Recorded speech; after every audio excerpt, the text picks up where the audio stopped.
kita maknai bersama kenaon sih Rasulullah SAW spesifikkan kiamat itu akan hari Jumat.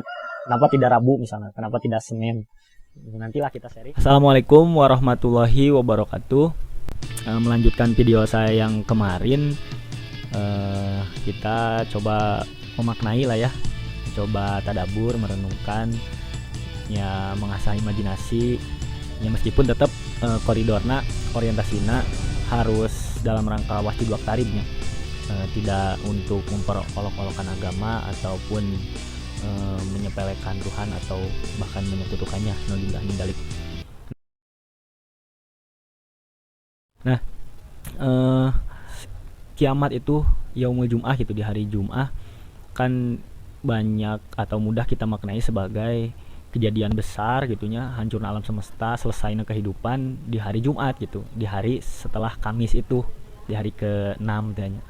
Itu kan sudah menjadi pemahaman yang umum lah.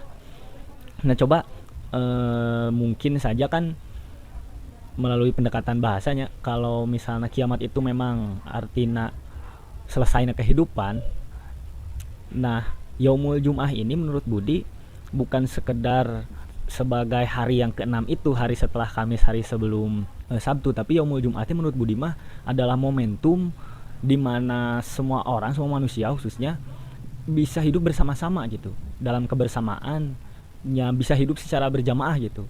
Cuman nya konsekuensinya entah itu bersama-sama dalam keimanan, dalam ketakwaan, dalam ketaatan kepada Allah Subhanahu wa taala sebagai sang pencipta, sang pemilik kehidupan ini, atau malah ingkar gitu, atau bersama-sama dalam kekafiran gitu.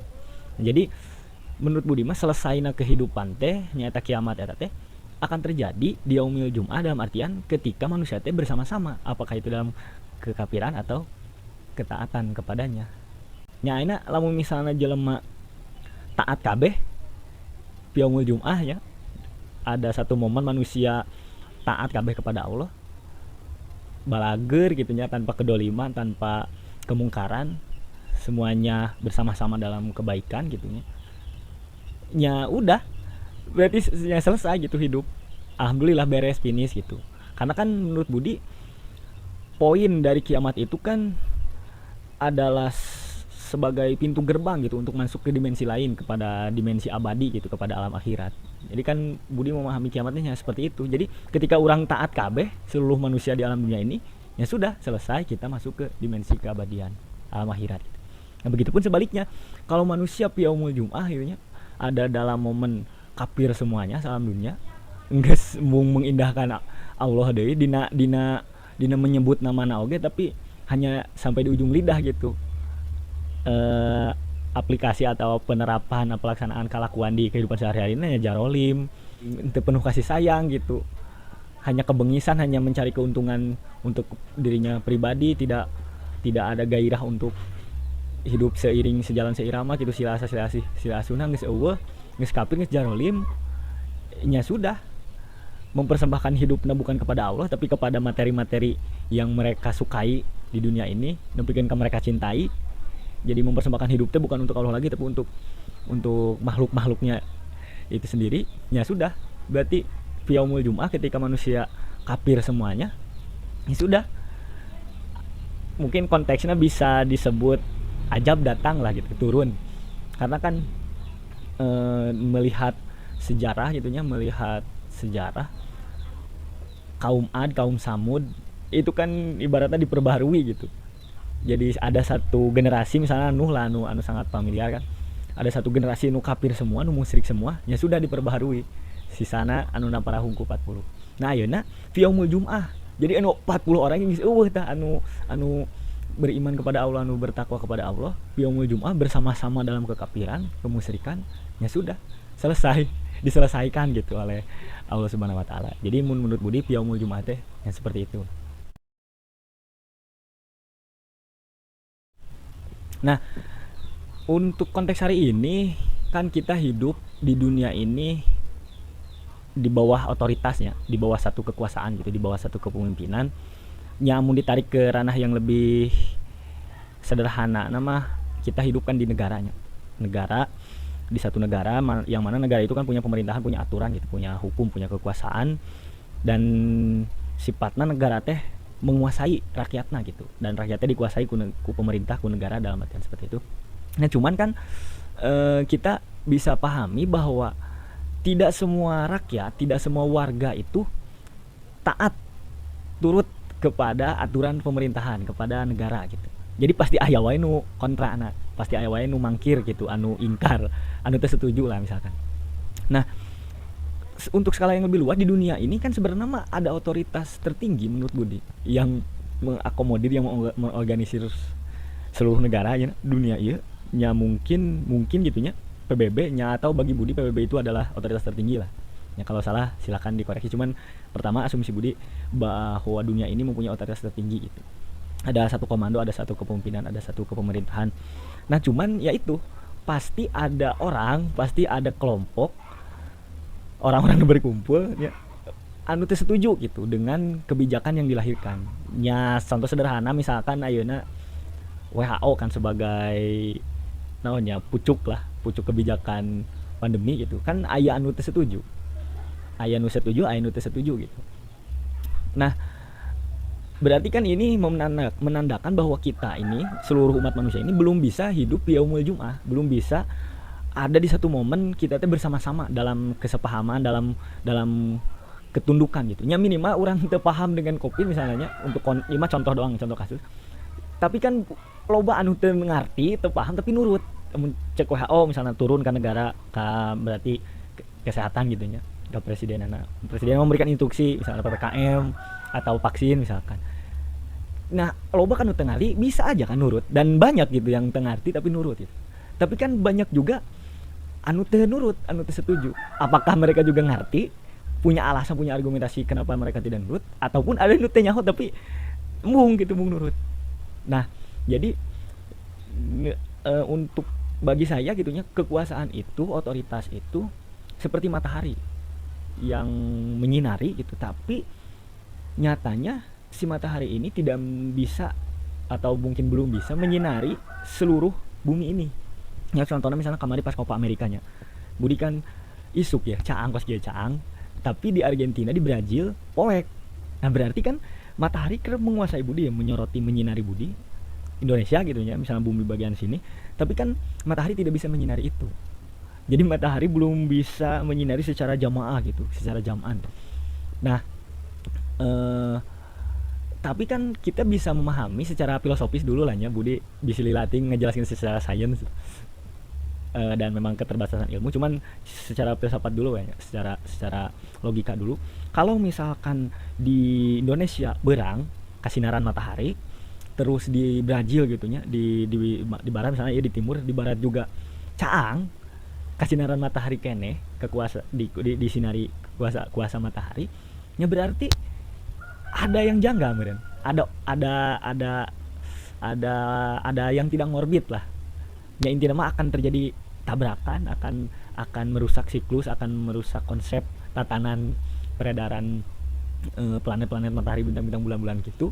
Ya intinya menurut Budi gitu nya. Kalau misalnya Indonesia Budi misalnya berang di sinari matahari, dan di Brazil juga kemarin Copa Amerika berang kene, nya selesai sudah gitu, hancur, akan terjadi kehancuran di alam semesta ya, di galaksi ini. Nah, jadi menurut Budi, untuk atau apabila semua manusia, semua warga misalnya di negara nurut kabeh dan ditaikeun di seetik kepada yang intina, misalnya nurut kabeh jelema ka PBB, ya sudah selesai. Meskipun dengan catatan tadi aya nu paham, aya nu tanpa ilmu gitu nurut nanti. Ya sudah selesai. Dan saya pikir semua otoritas yang dibentuk, yang sudah besar seperti negara atau bahkan PBB, bahkan yang kecil-kecil misalnya kita lah membuat organisasi, pasti kan orientasinya itu, visi besarnya itu adalah bisa menampung atau ingin diikuti, ingin diturut, ingin bisa menjadi pengaruh yang terbesar bagi semua manusia. Jadi kan inti dari perjalanan berkehidupan berkelompok ini kan ingin menguasai gitu, ingin kekuasaannya itu dituruti. Jadi ya saya pikir kita saling sesama manusia ini saling saling berebut kekuasaan dalam ranah apapun gitu. Dan karena itulah kiamat belum terjadi. Karena kalau kita sudah ada di satu kekuasaan, semua kelompok, misalnya komunitas-komunitas, organisasi-organisasi, negara-negara sudah satu naungan misalnya di PBB dan anu geus aya PBB gitu. Ya sudah. Kalau misalnya kita dalam naungan yang kondusif gitu, yang adil makmur gitu. Jadi kita teh hidup salam dunia teh manusia teh makmur kabeh ya. Sejahtera kabeh, damai, aman misalnya di bawah naungan PBB. Ya sudah. Kita kiamat nanti jadi nginah gitu. Jadi muka gerbang masuk ke dimensi lain teh nyaman gitu, tumaninah gitu lah. Tapi kalau misalnya dalam satu naungan ini teh kita teh ada dalam kekafiran, dalam posisi kemusyrikan, ohnya berarti akan menjadi seperti kaum Nuh gitu, yang tanpa Nuhna gitu. Jadi KB akan selesai gitu. Apakah itu ditenggelamkan, apakah itu dihujani batu api, dibalikan bumina seperti kaum Lutnya, entah bagaimana caranya. Nu pasti kalau kita bersama-sama dalam kekafiran ya selesai kiamat. Begitu pun sebaliknya, gitulah. Cuman poinnya ya kenapa gitu, kenapa ketika ada satu otoritas tertinggi sedunia, misalnya PBB, misalnya eta PBB otoritas tertinggi, nah kenapa ada orang yang nggak mau nurut? Ya ayeuna pertama anu teu nurut kan tadi ngalilakeun kiamat. Nah ayeuna lamun nyaho amun ngarti anu ngalilak anu teu nurut eta teh supaya ngundur-ngundur kiamat, kunaon kiamat kudu diundur-undur. Karena kan poinnya kan kiamat itu pintu gerbang untuk masuk ke dimensi abadi gitu, ke alam akhirat. Kunaon ente ngulur-ngulur gitu. Nah tapi kan apakah itu alasan teh kunaon mung nurut ke otoritas tertinggi, ke PBB gitu atau ke negara, atau memang ada hal anu tidak patut untuk kita turuti. Jadi kan nanti kita harus survei kepada orang-orang yang tidak turut kepada negara gitu, ada sok tersetuju wae. Kita juga harus survei kepada orang-orang yang tidak mau turut kepada WHO, kepada PBB gitu. Kunaon si mana teh mung nurut, apakah memang aya kejanggalan, apakah tadi aya ngulur-ngulur kiamat gitu. Karena mana nyaho misalnya ketika semuanya bersama yaumul jumuah, ada dalam kebersamaan, tadi teh kiamat ya. Ya itu sih intinya politik matahari menurut Budi mah itu teh. Dan semua orang sebenarnya membangun kelompok itu dalam rangka ingin menjadi matahari itu sendiri. Semua orang, semua kelompok ingin menjadi pusat, ingin menjadi cahaya yang bisa menyinari kehidupan ini, ingin menyinari manusia. Saya pikir sih seperti itu. Nah, lantas kalau saya mau pilih yang mana? Kalau menurut saya masih tujuan weh. Bener teh sih aya kekuasaan tertinggi atau aya kekuasaan teh untuk perdamaian teh. Untuk mensejahterakan teh bener teh siapa? Hanya untuk kepentingan golongan sendiri gitu. Ya intinya masih Budi masih lebih ingin ngobrol weh, lebih ngobrol gitu. Karena kalau Budi ayeuna harus memilih turut atau anti gitu nya. Dalam artian anti teh Budi jadi bikin kelompok sendiri gitu untuk ingin menjadi matahari teh. Jadi kita ada dua matahari pak bersinar gitu untuk ingin diikuti, ingin menyinari. Nah daripada gitu mah menurut Budi nya mending ngobrol ya tuh, ngobrol lah. Jadi Budi mah sementara ini mah gampang lah milih mah gitu, milih taat tunduk ke otoritas yang ada atau tidak mah gampang heula lah. Sok heula we namun bisa mah ngumpul heula sok arek kumaha sih urang tujuan hirup urang teh gitu. Apakah sieun kiamat? Apa hayang kiamat dalam artian hayang masuk ke dimensi keabadian gitu, ke alam akhirat. Jadi eta sih ya gampang lah milih mah, karena yang Budi yakini ada otoritas tertinggi yang hayul koyung, yaitu otoritas Allah gitu. Nu penting mah Budi mah berusaha untuk ada di bawah otoritas Allah itu weh. Karena kalau sudah ada di bawah kepemimpinan Tuhan mah udah itu yang harusnya gitu. Jadi nanti apakah otoritas yang ada ini masuk kepada otoritas Allah itu sendiri, nya berarti kayak gabung orang bebarengan. Tapi lamun misal kena embung gabung, nah berarti kan ada tanda tanya. Kalau misalnya Tuhan punya otoritas, nah kamu misalnya punya otoritas tapi gantungannya bukan kepada Allah, nah berarti iya kan tanda tanya gitu. Nya kumaha nya mun cek cara budak teh, mun saya anak-anak mah nya saya mau milih diam di mana nih, mau nginep di mana, mau singgah di mana, ya saya mah berusaha untuk ada di rumah Allah, di rumah Allah. Karena kalau di rumah laba-laba mah kan selemah-lemahna rumah gitu. Nah cuman akhirnya coba amun cek bahasa lagi nama meredefinisi, meredefinisi. Jadi kita definisikan ulang karena kan di awal tadi saya udah ada memberikan asumsi gitu, memberikan bingkai berpikirnya bahwa kiamat itu adalah selesainya kehidupan, itu hancurnya alam semesta. Tapi coba kita pelajari lagi dengan perbandingan kepada kematian. Maksudnya kia kan banyak ulama anu menanya mengkelaskan lah ya, mengkelaskan ada kiamat sugro, ada kiamat kubro gitu. Kiamat kubro mah tadi, kiamat sugro mah cek para ulama teh nya duka ya hadisnya berarti alhamdulillah lamun hadis, tapi lamun ini adalah ilmu dari para ulamanya, saya coba elaborasi gitu. Kan kematian ya, kan banyak kehilangan harta, kehilangan bla bla bla, katakan kiamat sugro contoh. Nah, cuman kan anu paling mudah mah kematian itu kan disebutnya kiamat sugro. Nah, amun menurut Budi kiamat teh menurut Budi secara bahasa adalah berdiri tegaknya gitu. Kiam teh berdiri tegak. Hak teh subjek tertentu yang saya pikir itu adalah Allah maksudnya gitu. Jadi kiamat teh berdiri tegaknya Allah gitu. Berdiri tegak apanya gitu? Ya berdiri tegak kekuasaannya, keperkasaannya, kemahapengasihannya. Jadi berdiri tegak segala tentang Allah lah. Cuman ku beri sederhanakeun mah kieu. Kiamat teh adalah berdiri tegaknya keperkasaan Allah. Nah, jadi kenapa mati atau kematian itu disebut kiamat sugro, kiamat ya misalkan. Jadi bukan kematian namun menurut Budi mah yang kiamat teh. Misalkan Budi boga saudara. Budi boga keluarga, misalnya bapak lah bapak. Misalnya bapak Budi meninggal. Nah, keluar ruh bapak Budi dari jasadnya meninggalkan dunia. Jadi itu bukan kiamat bagi Budi gitu. Justru itu teh adalah kematian. Kiamat nama ketika Budi menyadari bahwa matinya Bapak Budi teh atau keluarnya ruh Bapak Budi dari jasad teh itu teh adalah atas keperkasaan Allah, atas kekuasaan Allah. Nah, ketika Budi menyadari itu, maka berdiri tegaklah Allah di dalam benak Budi. Anu tadinya misalkan kayaknya Bapak Budi maut, Covid. Wah, hambek aja gara-gara Covid, maut. Atau misalnya katabrak mobil. Bapak Budi mau katabrak mobil, berarti kiamat sugro ya, kiamatnya. Nah, tapi ketika misalnya gara-gara mana eta katabrak mobil, bapak orang jadi maut, orang jadi ambek meratap, tenerima, terido. Nah, bagi Budi itu bukan kiamat gitu, karena yang ada di dalam benak Budi itu bukan berdiri tegaknya kekuasaan Allah. Budi seolah-olah teu yakin akan kudrat irodatna Allah atas kematian seseorang gitu, padahal kullu nafsin dha'iqatul maut, termasuk bapak Budi misalkan. Nu aya teh kalahka berdiri tegakna batur anu nabrak. Jadi gara-gara maneh nabrak. Coba mun maneh teh nabrak mau apa ya? Coba mun Covid mau apa ya?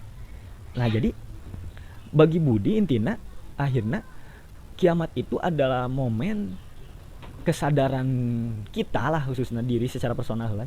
Jadi kiamatnya adalah kesadaran manusia akan berdiri tegaknya kekuasaan Allah di kehidupan di atas diri. Nah, jadi gitulah simpelnya mungkin kayaknya. Kematian itu bisa disebut kiamat kalau kita sadar bahwa kematian itu adalah atas kudrat irodat Allah. Tapi kalau kita membaca atau kematian itu tidak membuat kita sadar akan kekuasaan Allah, betapa kuasanya dia, ya berarti itu bukan kiamat menurut Budi. Dan itu sangat minim sekali, sangat mustahil lah bagi Budi orang yang kehilangan seseorang yang menghadapi kematian gitu, yang menyaksikan kematian tidak ingat kepada Allah. Pasti Budi yakin arek ateis, arek agnostik, arek saha wae ge, sok-sok ateis, sok-sok agnostik itu nu teu boga agama, nu teu percaya ka Allah, tetep sih Budi yakin ruhanina, nuranina pasti tersentuh, pasti menyadari bahwa kematian itu adalah bukti kekuasaan Allah. Sehingga berdiri tegaklah di benak dia Allah. Cumanya tadi teh ya, pinter para ulama nyebut bahwa kematian itu adalah kiamat sugro. Kenapa sugro? Karena sifatnya pribadi. Karena belum tentu kan lain mah sedih gitu, misalnya Bapak Budi meninggal buat ting orang batur be aja gitu, anyakeun jadi eueuh getaran naon gitu, eueuh gairah penyadaran naon, nya berarti eta teu masalah gitu bagi orang lain, masalahnya bagi Budi doang, makanya itu sugro kecil. Terus bisa oge sugro di dinya teh maksudna ketika Bapak Budi maot, oke Budi meratapi, oh sedih, hayang sholat rajin, hayang ngaji rajin, hayang sedekah, hayang hayang mau bekal giringan orang teh bakal mati. Tapi mungkin itu hanya berlaku sejam atau sehari gitu atau sebulan. Kaditu nama aya nu ngajak misalnya teh micet open BO nya lanjut teh. Atau aya nu ngajak judi, anu ngajak ribut saat ngagebugan batu nyuri barang orang lain. Nya hayu we misalnya teh da eta geus emang geus kebiasaan gitu nya. Nah, berarti kan urang teh teu menjaga teu maten kan betapa kekuasaan Allah anu aya di diri urang gitu. Kamari mah sadar, isukana teu sadar. Nah, berarti kan itu kecil kesadaran kecil. Nah, maka kiamat kubro itu menurut Budi bukan hancurna alam semesta, bukan selesainya kehidupan. Karena anu jahil mah nya lain jadi teu sadar we ieu teh bahwa ieu teh adalah kekuasaan Allah gitu. Mungkin ketika alam dunia ini hancur, alam semesta ini hancur, mungkin ini bukan murka Allah gitu, bukan ingin menyakiti Allah kepada kita. Mungkin ini mah memang prosedur muka gerbang ke alam akhirat emang seperti itu ya, mungkin gitu. Jadi kalaupun besok-besok misalnya atau hari Jumat depan kiamat hancur alam semesta, ulah murka ke Allah menurut Budi mah. Tetap husnudon gitu buating ieu mah carana we urang masuk ke dimensi abadi gitu dengan cara seperti ini.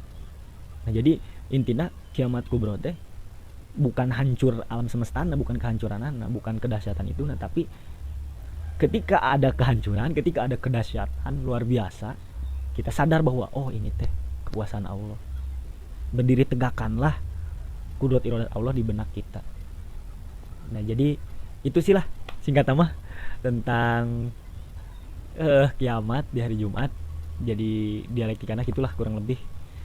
Terima kasih atas perhatiannya, dan kalau belepotan penyampaianan yang ngaranna ge budak lah nya, saya mah anak kecil, saya bukan senior, bukan ahli tafsir, bukan alim ulama, saya mah hanya pelajar yang berusaha untuk memantulkan lah apa yang pemahaman-pemahaman apa yang ada di pikiran saya gitu. Nah, itulah, mohon maklum, semoga kita bisa tetap silaturahmi sepanjang hayat.